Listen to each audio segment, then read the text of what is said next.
Okay, so we've got a number of roles out there and there's a bit of confusion around what the differences are. So you've got Scrum Masters, you've got delivery leads and delivery managers.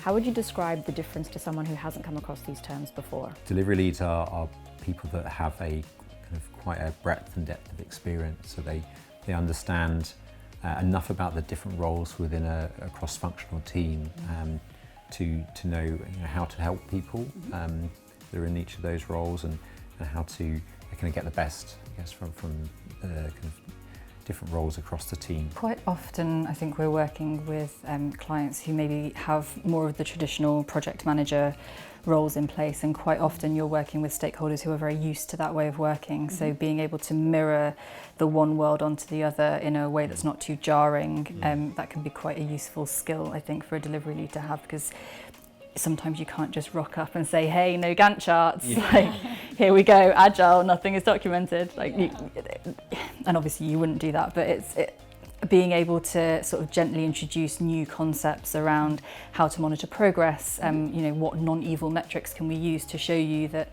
we're progressing, and that pile of stuff that we have to build for you is reducing, and also trying to do that in a way that isn't too arduous on your team. You don't want to be asking people to log time against tickets and all of this horrible stuff. So I think, that's a skill for a delivery lead. How do you both feel about the kind of spectrum of delivery leads who are kind of doing, so they're managing the day-to-day delivery, through to kind of being more of a mentor for the team, all the way through to kind of being a coach and quite sort of hands-off?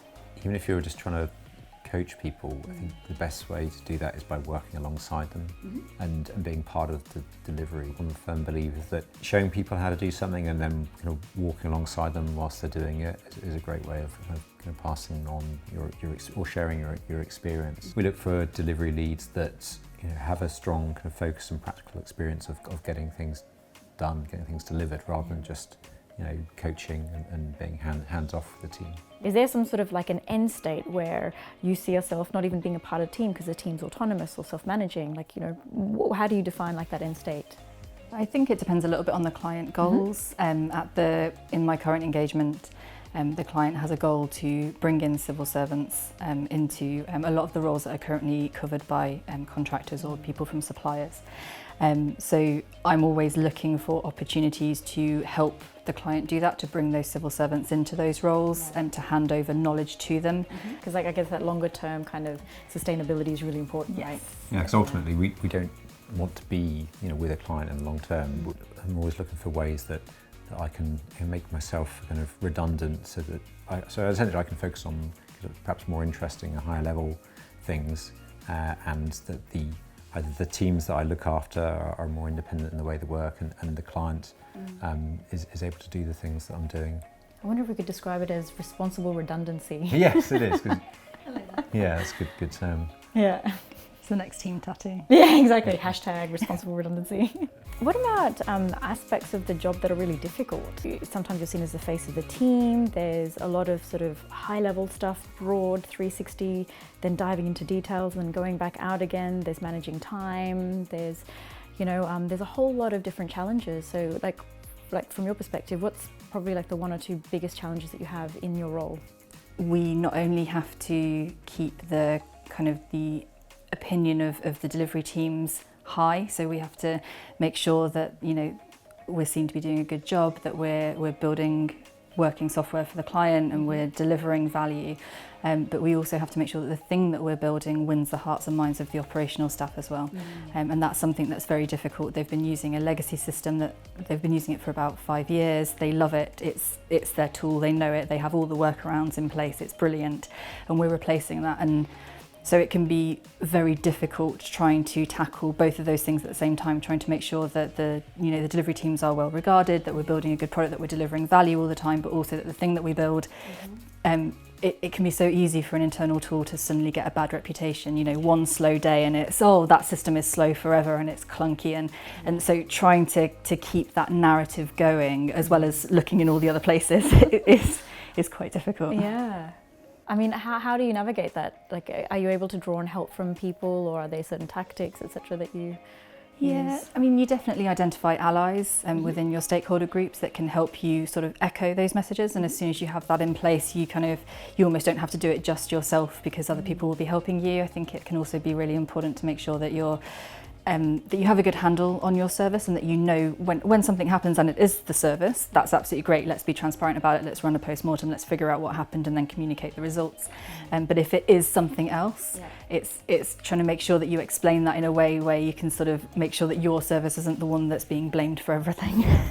Similar difficult in terms of balancing the needs of kind of multiple stakeholders across the platform that I work on. So we have a large number of teams that are delivering services on our platform. And so we're looking for ways that we can make the platform easier for them to use, but at the same time we're trying to make the platform kind of more efficient for us as a set platform teams to operate and more resilient, and trying to balance usability of the platform with its operability and resilience is difficult. I have to work quite carefully across the platform teams and with all the different service teams around the country to balance those concerns. Is there like one tool that you use? It could be like, I don't know, Slack or Trello or like an iPad or whatever, that you feel like you could not do your job without.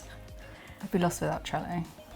Post-it notes and a whiteboard, you can't beat them. When it comes to, people often ask, what tool should we use to, map out these tasks or draw out this user journey? And my normal answer is Post-it notes and a whiteboard, and then a digital camera or a phone. You can't go wrong. Is there anything about the role specifically that you have that you really, really love? I really love it when I see the team come together and they've been faced with a really, really tough problem, because a lot of the problems we get are significant in terms of the scale of the problem and significant in terms of how little time we've got to deliver a solution. And when you get a team that's faced with that problem, there can be many disagreements on how to approach it, and some people will think it's not possible. But I get great joy when, through just talking to different people and helping the team see the problem in many different ways, that we come together, we agree on an approach, and then we deliver that approach over the weeks and months it takes, and we do it as one team, and we commit to the decision. We don't fall out, we're still friends at the end.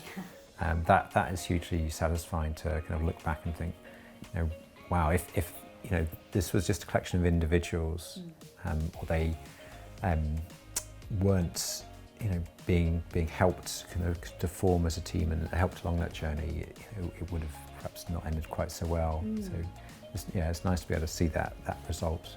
For me, I think it's the variety of the problems that I could possibly help solve.